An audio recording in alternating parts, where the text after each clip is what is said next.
ആ ബഹുമാനം മുഴുവനും കൊടുത്ത സമൂഹം മുസ്ലിം കമ്മ്യൂണിറ്റി മാത്രമല്ല, മാനവിക സമൂഹം മുഴുവൻ അതിൻ്റെ ബഹുമാനം ശരിക്കും അർഹിക്കുന്ന തരത്തിലാണ് പരിശുദ്ധ ഖുർആൻ പ്രഖ്യാപനം നടത്തിയത്. അതല്ലെങ്കിൽ ഖുർആനിൻ്റെ ആഹ്വാനം മനുഷ്യരായ മുഴുവൻ പേരെയും ആദരവിൻ്റെ, സ്നേഹത്തിൻ്റെ, ബഹുമാനത്തിൻ്റെ പട്ടികയിൽപ്പെടുത്തിക്കൊണ്ടാണ്. അവിടെ മുസ്ലിമെന്നോ അമുസ്ലിമെന്നോ പോലും വേർതിരിക്കാതെ വിശാലമായ, വിസ്തൃതമായ ഒരു മാനവികതയാണ് അള്ളാഹുവിൻ്റെ ദീൻ ഇവിടെ ഉയർത്തിക്കാട്ടിയത്. അങ്ങനെയുള്ള മാനവികതയുമായി ബന്ധപ്പെട്ട് പരിശുദ്ധ ഇസ്ലാമിൻ്റെ ആധികാരിക പ്രമാണമായ ഖുർആൻ നമുക്ക് നൽകിയ സന്ദേശം, അവിടെ കലാപങ്ങളില്ലാതെ, കലുഷിതമായ സാഹചര്യങ്ങളില്ലാതെ പരസ്പരം സഹകരിച്ചുകൊണ്ട് ജീവിക്കുമ്പോൾ മനുഷ്യൻ മനുഷ്യനെ നന്നായി അറിയുന്നതിനും അവർ തമ്മിലുള്ള കടപ്പാടുകളെ കഷ്ടപ്പാടുകളായി അവഗണിക്കാതെ, ബന്ധങ്ങളെ ബന്ധനങ്ങളായി സങ്കുചിതത്വത്തോടെ കാണാതെ വിശാലമായ മാനവികത നിലനിർത്തിക്കൊണ്ട് മുന്നോട്ട് പോകണം എന്നതാണ് പരിശുദ്ധ ഖുർആൻ ആഹ്വാനം ചെയ്തത്. മാനവികത എന്ന പദം പറയുമ്പോൾ യൂറോപ്പിൻ്റെ അന്തരീക്ഷത്തിൽ ഒരു കാലത്ത് ഉയർന്നു കേട്ട മാനവികതയുടെ ഒരു മുദ്രാവാക്യമുണ്ട്. അത് നാസ്തിത്വത്തോട് അല്പം ചേർന്ന് നിന്ന മുദ്രാവാക്യമാണ്. അതേസമയം നാസ്തിത്വത്തിൻ്റെ മുഴുവൻ അടിവേരുകളും അറുത്തുകൊണ്ട് കറുത്തവനും വെളുത്തവനും തമ്മിലുള്ള ഒരു ഡിഫറൻസും ഇവിടെ നിലനിൽക്കുകയില്ലെന്ന് പ്രഖ്യാപിച്ച് മനുഷ്യകുലത്തിനാകമാനം വ്യത്യസ്ത കാറ്റഗറികളിലുള്ള തൊഴിലാളിയുടെയും അടിമയുടെയും സ്ത്രീയുടെയും മറ്റ് ഏത് വിഭാഗങ്ങളുടെയും ഉന്നമനത്തിനും മോചനത്തിനും വേണ്ടി കഠിനമായ യത്നം നടത്തുന്നതിന് ഒരു സമൂഹത്തെ പാകപ്പെടുത്തിയെടുക്കാൻ പരിശുദ്ധ ഖുർആൻ കാണിച്ച വിപ്ലവകരമായ മുന്നേറ്റത്തെ ലോക സമക്ഷം നമുക്ക് സമർപ്പിക്കാൻ ഒന്നാം നമ്പറായി തന്നെ കഴിയുന്നതാണ്. പരിശുദ്ധ ഖുർആനിനെയും ഇസ്ലാമിനെയും തെറ്റിദ്ധരിപ്പിക്കുന്ന സാഹചര്യങ്ങളുണ്ടായത് തന്നെ ആധികാരികമായി ഖുർആൻ പറഞ്ഞു കൊടുക്കേണ്ട കേന്ദ്രങ്ങളിലൂടെ അത് വിശദീകരിച്ച് മനസ്സിലാക്കി കൊടുക്കുന്ന വ്യവസ്ഥാപിതമായ സംവിധാനങ്ങൾക്കപ്പുറം വളരെ ലാഘവത്തോടെ ഒരു പ്രത്യേക ശൈലീമാറ്റവും ഭാഷാമാറ്റവും കൊണ്ട് മാത്രം വിശുദ്ധ ഖുർആനിനെ ഉൾക്കൊള്ളാൻ കഴിയും എന്ന് ചിന്തിച്ചപ്പോൾ എന്താണ് പരിശുദ്ധ ഖുർആൻ ഈ സമൂഹത്തിന് സമർപ്പിക്കുന്ന ആശയം എന്ന് വ്യാപകമായി പരിചയപ്പെടുത്തുന്നതിന് പലപ്പോഴും തടസ്സം നേരിട്ടു. അവിടെയാണ് എനിക്ക് തൊട്ടു മുമ്പ് അവതരിപ്പിച്ച ടെക്നോളജിയെ കൈവെള്ളയിൽ ഒതുക്കി പുതിയ ലോകത്തിൻ്റെ മുഴുവൻ ക്രമങ്ങളെയും വായിച്ച് ചുമരെഴുത്തുകളെ ഭംഗിയായി പകർത്തിയെടുത്ത് അതിന് സജീവമായി നേതൃത്വം കൊടുക്കാൻ മർക്കസു സഖാഫത്ത് സുന്നിയയുടെ നേതൃത്വത്തിൽ അജയ്യമായ വിപ്ലവം മുന്നോട്ട് വെക്കാൻ പോകുന്നു എന്ന വസ്തുത നാം എല്ലാവരും ശ്രവിക്കേണ്ടത്. എല്ലാ കാലവും ഇത് നടന്നിട്ടുണ്ട്, ഇന്നലെ വരെ നടന്നില്ല എന്നല്ല. പക്ഷേ ഓരോ കാലഘട്ടത്തിനും അനുസരിച്ച് അപ്പോഴപ്പോഴുണ്ടാകുന്ന പുരോഗതികളെ ശരിക്കും മുതലാക്കി സംവിധാനങ്ങളെ യൂട്ടിലൈസ് ചെയ്തുകൊണ്ട് ഇസ്ലാമിക ദൈവത്തിൻ്റെ പരിശുദ്ധ ഖുർആനിക സത്യങ്ങളെ വെളിച്ചത്ത് കൊണ്ടുവരുന്നതിന്, സാമൂഹികമായി നയിക്കുന്നതിന് എല്ലാ തയ്യാറെടുപ്പുകളും നടത്തിയ ഖുർആനിൻ്റെ അവതരണം വിശാലമാക്കുന്നതിന് സംവിധാനങ്ങൾ ഒരുക്കുന്നതിൽ ഇസ്ലാമിക സമൂഹവും മുസ്ലിം പണ്ഡിതന്മാരും ശ്രമിച്ചിട്ടുണ്ട്.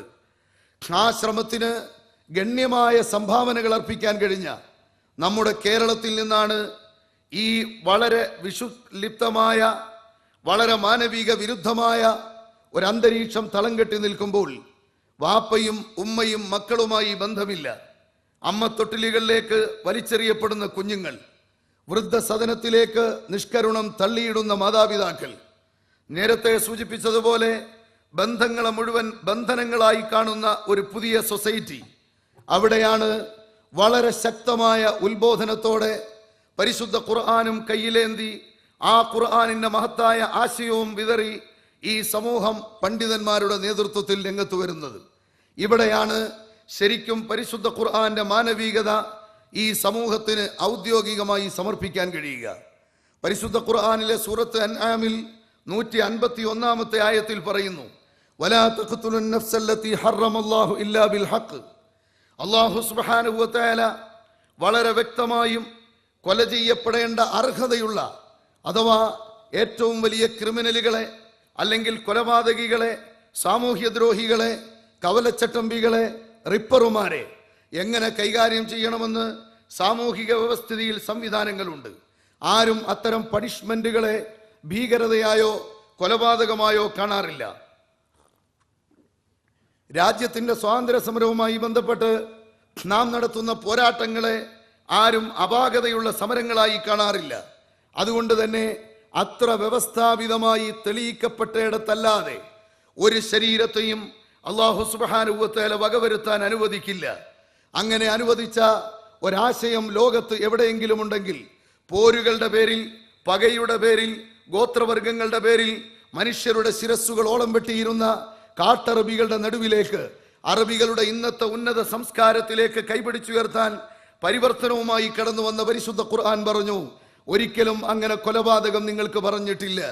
പരിശുദ്ധ ഖുർആൻ വളരെ വ്യക്തമായി തെളിയിക്കപ്പെട്ട ക്രിമിനലുകൾക്ക് ഔദ്യോഗിക തലത്തിലൂടെ നടപ്പിലാക്കുന്ന പണിഷ്മെന്റ് അല്ലാതെ മറ്റൊരു തരത്തിലും കണ്ടവന് കണ്ടതുപോലെ ചെയ്യാൻ അവകാശപ്പെടുന്ന ഒരു വ്യവസ്ഥിതിക്കെതിരാണ് എന്ന് പരിശുദ്ധ ഖുർആൻ പ്രഖ്യാപിച്ചു. അവിടെയും ശരീരത്തെക്കുറിച്ച് പറഞ്ഞപ്പോൾ മുസ്ലിം അമുസ്ലിം വേർതിരിവില്ല.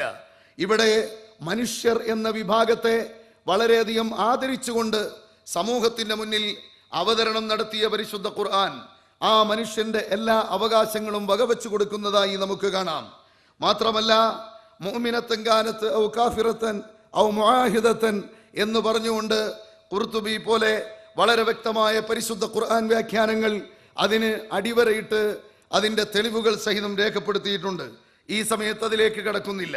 അതുപോലെ പരിശുദ്ധ ഖുർആനിന്റെ ആഹ്വാനം എല്ലാ സമയത്തും ഖുതുബകളിലൂടെ, ജുമുഅകളിലൂടെ വളരെ വ്യക്തമായി നമ്മോട് പറയുന്നു, ഇന്നല്ലാഹ യഅ്മുറു ബിൽ അദ്ലി വൽ ഇഹ്സാൻ വ ഈതാഇ ദിൽ ഖുർബ എന്ന് തുടങ്ങുന്ന പരിശുദ്ധമായ ആയത്ത്.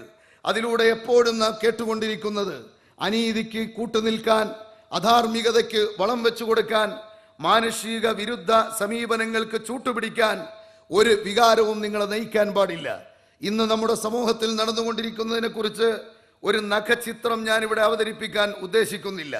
കാരണം പറയാൻ പറ്റുന്നതിലപ്പുറം വളരെ വേസ്റ്റായ, വളരെ വൃത്തികെട്ട അന്തരീക്ഷമാണുള്ളത്.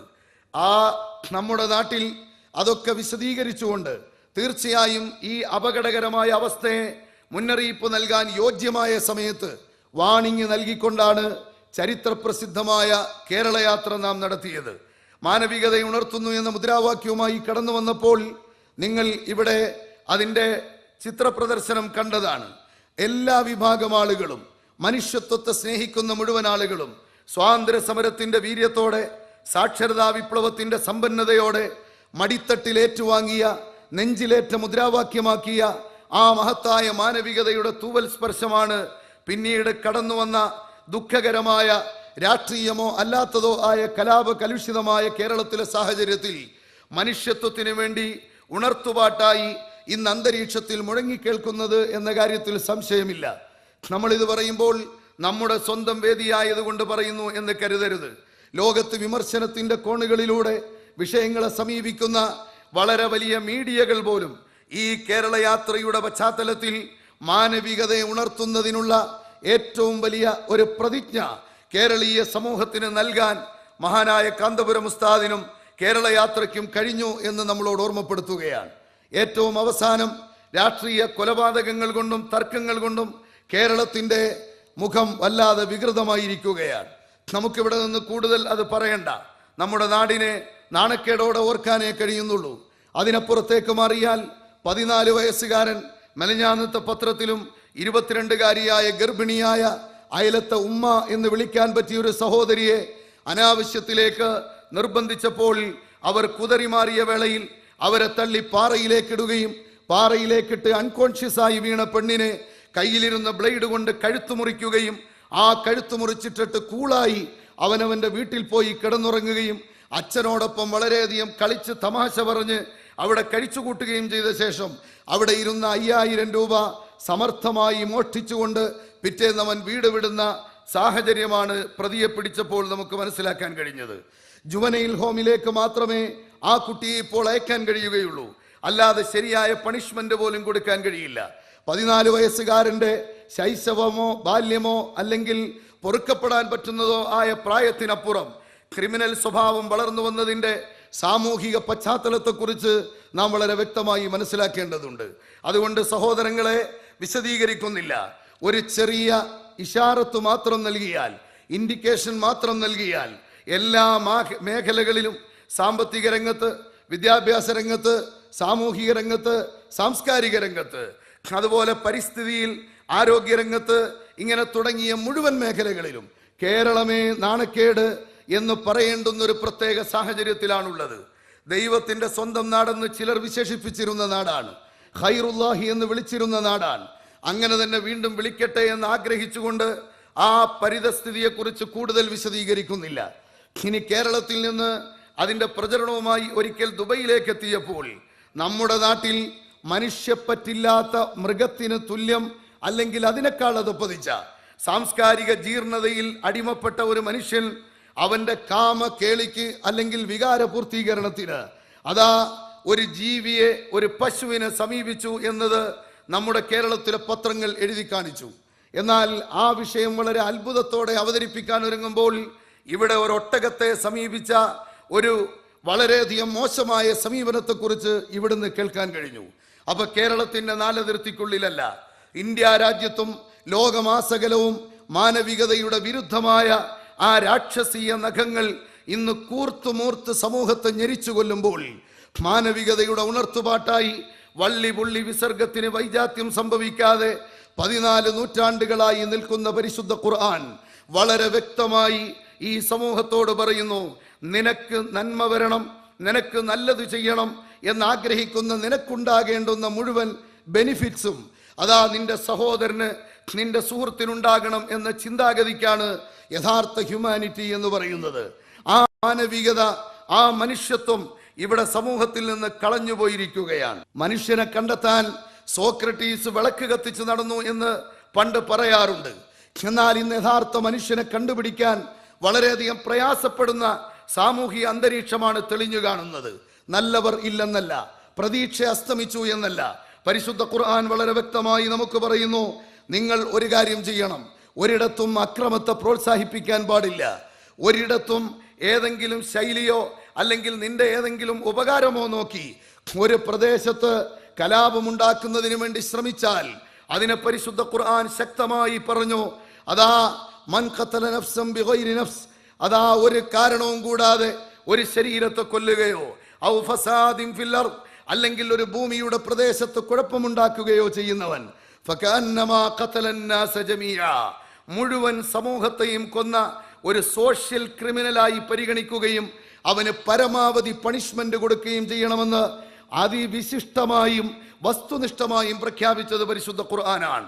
നമുക്കറിയാം, മജൂസിയായ ഒരു മനുഷ്യൻ, അയാൾ ഒരു ആഹാരം തേടി കടന്നു വരുമ്പോൾ ഖലീലുല്ലാഹി ഇബ്രാഹിം അലൈഹിസ്സലാം ആ മജൂസിയായ മനുഷ്യന്റെ തൗഹീദിന് വിരുദ്ധമായ വിശ്വാസങ്ങളിൽ വളരെയധികം വിഷലിപ്തമായ ആ സാഹചര്യത്തെക്കുറിച്ച് ആലോചിച്ചുകൊണ്ട് തൗഹീദിന്റെ പ്രചരണത്തിന് അയച്ച പ്രവാചകർ വളരെ വ്യക്തമായി പറഞ്ഞു, നിന്നെ ഈ ആശയം കത്തിക്കാളി നിൽക്കുന്ന നിന്റെ ഹൃദയത്തെ വെച്ചുകൊണ്ട് നിനക്കിപ്പോൾ ഭക്ഷണം തരാൻ കഴിയില്ല. അള്ളാഹുവിന്റെ ഓർഡർ, ജിബ്രീൽ അലൈഹിസ്സലാം വന്നിട്ട് ഖലീലുല്ലാഹിയോട് ചോദിക്കുകയാണ്, അല്ല എന്താണ് ചെയ്തത്? ഇവിടെ വന്ന് മജൂസി ഭക്ഷണം ചോദിക്കുമ്പോൾ അയാൾ ഏതെങ്കിലും തരത്തിലുള്ള ആരാധനാ വിഷയങ്ങളിൽ വളരെ ശക്തമായി വിരുദ്ധ ലൈനിലാകാം. എന്നാലും ചോദിച്ച ആഹാരം കൊടുക്കാതെ തിരിച്ചുവിടാൻ ഖലീലുല്ലാഹിക്ക് അവകാശമില്ല. എത്ര അക്രമകാരികൾക്കും എത്ര അവിശ്വാസികൾക്കും ഇവിടെ ഭക്ഷണം കൊടുക്കുന്നവനാണ് ഞാൻ. ഇത് വളരെ വ്യക്തമായി പറഞ്ഞു കൊടുത്തപ്പോൾ ഖലീലുല്ലാഹി ഇബ്രാഹിം അലൈഹിസ്സലാമിലൂടെ ലോകത്ത് നൽകിയ സന്ദേശം മനുഷ്യത്വത്തിന്റെ മഹിതമായ പദവി ആരാലും അംഗീകരിക്കണം എന്നുള്ളതാണ്.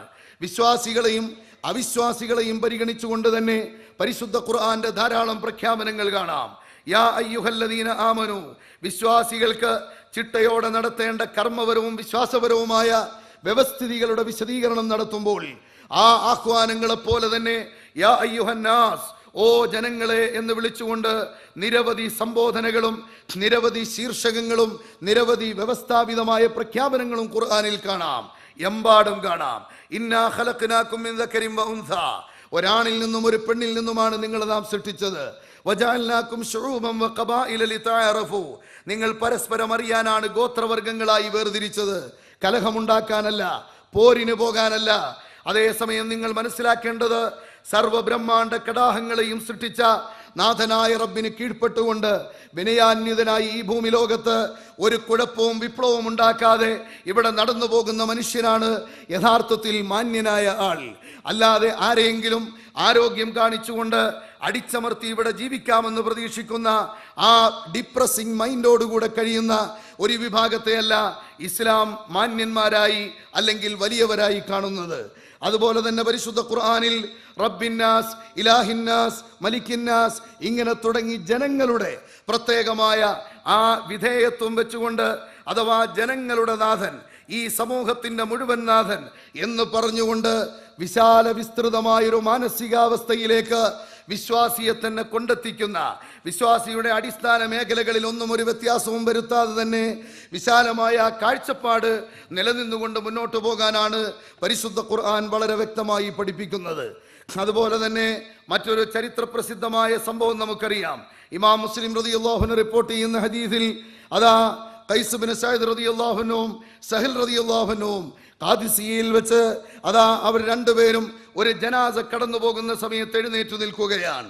ആ സമയത്ത് അവിടെ കൂടി നിന്ന ആളുകൾ പറഞ്ഞു, അതാ ഇന്നഹാ മിൻ അഹ്ലിൽ അർദ്, അത് അഹ്ലുൽ അർദിൽപ്പെട്ടവരാണ്, അഥവാ ഫാരിസിലുള്ള പേർഷ്യയിലുള്ള മജൂസികളെയാണ് അത്തരമൊരു ടെക്നിക്കൽ നെയിം ഉപയോഗിച്ചുകൊണ്ട് സംബോധന ചെയ്യുക.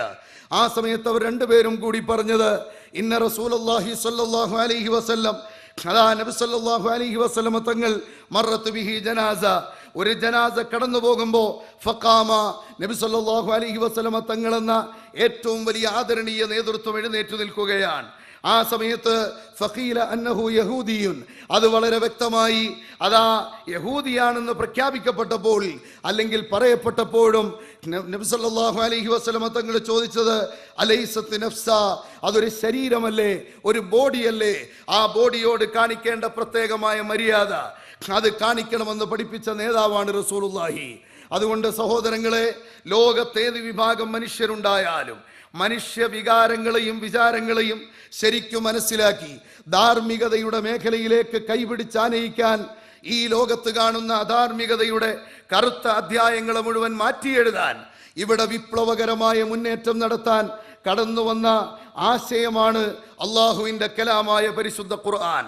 ആ ഖുർആനിൻ്റെ തുടക്കമില്ലാത്ത ആഹ്വാനം, പണ്ടേ ഉള്ള ആഹ്വാനം, ഓരോ കാലഘട്ടത്തിനും നവങ്ങളായ അന്തരീക്ഷങ്ങൾ നിലനിൽക്കുമ്പോൾ നേരത്തെ സൂചിപ്പിച്ചതുപോലെ വളരെ ഡൈനാമിക്കായ പുരോഗതിയുടെ ഈ കാലയളവിലും പ്രപഞ്ചത്തിന്റെ ഉൽപ്പത്തി മുതൽ അതുപോലെ പ്രപഞ്ചത്തിന്റെ അവസാനത്തിലേക്ക് എത്തിക്കുന്ന കണ്ടുപിടുത്തം വരെ മനുഷ്യൻ ഇന്ന് സയൻസിന്റെ മേഖലയിൽ നടത്തിക്കളയാം എന്ന് ചിന്തിക്കുന്ന വേളയിൽ പോലും അത് വളരെ വിശദമായി സംസാരിക്കാൻ യോഗ്യതയുള്ള ഗ്രന്ഥമാണ് പരിശുദ്ധ ഖുർആൻ. അതുകൊണ്ട് തന്നെ ഈ ഉപയോഗങ്ങളെല്ലാം വളരെ ശക്തമായി നിലനിർത്തിക്കൊണ്ട് തന്നെ പരിശുദ്ധ ഇസ്ലാമിൻ്റെയും പരിശുദ്ധ ഖുർആനിൻ്റെയും ഈ സമീപനത്തെ ലോകത്തിന് മനസ്സിലാക്കി കൊടുക്കാൻ ജായിസത്തുൽ ഖുർആൻ സംഘടിപ്പിക്കുന്ന ഇത്തരം വേദി കൊണ്ട് തീർച്ചയായും കഴിയും. അതുകൊണ്ട് മാനവികതയ്ക്ക് വേണ്ടി നിൽക്കുന്ന നമ്മെ സംബന്ധിച്ചിടത്തോളം എത്രയോ ഉപദേശങ്ങളും പരിശുദ്ധ ഇസ്ലാമിനെ കുറിച്ച് പഠിച്ചിട്ട് ഇന്ന് ഡിക്ലറേഷൻ നടത്തുന്ന ഫിലോസഫേഴ്സിൻ്റെ പ്രഖ്യാപനങ്ങളും നമുക്ക് മുന്നിലുണ്ട്. വളരെ വ്യക്തമായി സരോജിനി നായിഡു ഒരിക്കൽ പറയുകയുണ്ടായി, sense of justice is one of the most ideals of Islam. അതായത് because I read in the Quran, I find those dynamic principles of life, not mystic, ഒരു അവ്യക്തതയുമില്ലാതെ വളരെ ശക്തമായ ഉത്ബോധനം നടത്താൻ പറ്റിയ വളരെ മൂർച്ചയേറിയ ഒരു ആയുധമായി, സാമൂഹിക രംഗത്തെ വിപ്ലവമായി, ധാർമ്മികതയുടെ കുഴലൂത്തുമായി, വെളിച്ചമായി കടന്നു വരുന്ന പരിശുദ്ധ ഖുർആനിനെ ജീവിതത്തിൽ പകർത്താനും മാനവികതയുടെ ഉണർത്തുപാട്ടുമായി നാം നടത്തിയ സേവനങ്ങളുടെ നിലനിൽപ്പിന് ആവശ്യമായ സംവിധാനങ്ങൾ പ്രവർത്തിക്കുന്നതിനും എല്ലാവരും ഒരുമിച്ചുണ്ടാകണം. തീർച്ചയായും വിശുദ്ധ റമദാൻ അതിനോ ഏറ്റവും കൂടുതൽ പ്രേരണ നൽകുന്ന ഒരു സീസൺ കൂടിയാണ് എന്ന് ഓർമ്മപ്പെടുത്തി ഈ മഹത്തായ ആശയത്തെ മുൻനിർത്തി നമ്മുടെ മുന്നിൽ ആധികാരികമായി സംസാരിക്കാൻ മത വ്യത്യാസമില്ലാതെ, ജാതി ഭേദമില്ലാതെ, രാഷ്ട്രീയ കക്ഷിത്വത്തിൻ്റെ വൈജാത്യം മറന്ന് എല്ലാവരും മത്സരിച്ചു പിന്തുണ പാടാൻ ആവേശത്തോടെ കടന്നു വന്ന നിരവധി അധ്യായങ്ങൾ രചിച്ചുകൊണ്ട് കേരളം ഒരു തലപ്പാവ് ധരിച്ച ആലിമുകളുടെ നേതാവിനെ നിരവധി ഉലമാക്കളും സാദാത്തുക്കളും അതാ ആനയിച്ചുകൊണ്ട് മഹത്തായ ഈ ആശയം എല്ലാവരുടെയും ഹൃദയത്തിലേക്ക് എത്തിക്കുന്നതിനും കടന്നു വന്ന രാജപാതയിലെമ്പാടും ജീവകാരുണ്യത്തിൻ്റെ വലിയ ചാപ്റ്ററുകൾ നിരത്തിവെച്ച് ഡയാലിസിസ് മെഷീനുകളും ആംബുലൻസുകളും മറ്റു നിരവധി ഉപകരണങ്ങളും വിതരണം ചെയ്ത് പ്രാക്ടിക്കൽ വേയിലൂടെ ഒരു മാനവികതയുടെ ഉണർത്തുപാട്ട് നടത്തുമ്പോൾ ഇല്ലാത്തവന്റെ വിഷമവും വിശപ്പിന്റെ വിളിയാളവും മനസ്സിലാക്കാൻ വിശുദ്ധ ഖുർആനിൽ ഒരു മെസ്സേജ് ഉണ്ടെങ്കിൽ ആ മെസ്സേജിനെ കൂടി ഉൾക്കൊണ്ടുകൊണ്ട് പരിശുദ്ധ ഖുർആൻ വിളിക്കുന്ന മാനവികതയിലേക്ക് ലോകത്തെ നയിക്കാനും നാം പൂർണ്ണമായി അത് ഉൾക്കൊണ്ട് മാനവികതയ്ക്ക് വേണ്ടി പ്രത്യേക മുദ്രാവാക്യമല്ല പ്രതിജ്ഞാബദ്ധമായ പ്രവർത്തനപാത ഒരുക്കാനും നമുക്ക് കഴിയട്ടെ. അല്ലാഹു സുബ്ഹാനഹു വ തആല അതിന് വിധി കൂട്ടട്ടെ എന്ന് ആത്മാർത്ഥമായി ദുആയിരുന്ന് സർവ്വവിധ ആശംസകളും ഈ പരിപാടിക്ക് അർപ്പിച്ചുകൊണ്ട് വാക്കുകൾക്ക് തൽക്കാലം വിട. വആഖിറു ദഅവാനാ അൽഹംദുലില്ലാഹി റബ്ബിൽ ആലമീൻ. വസ്സലാമു അലൈക്കും വറഹ്മത്തുള്ളാഹി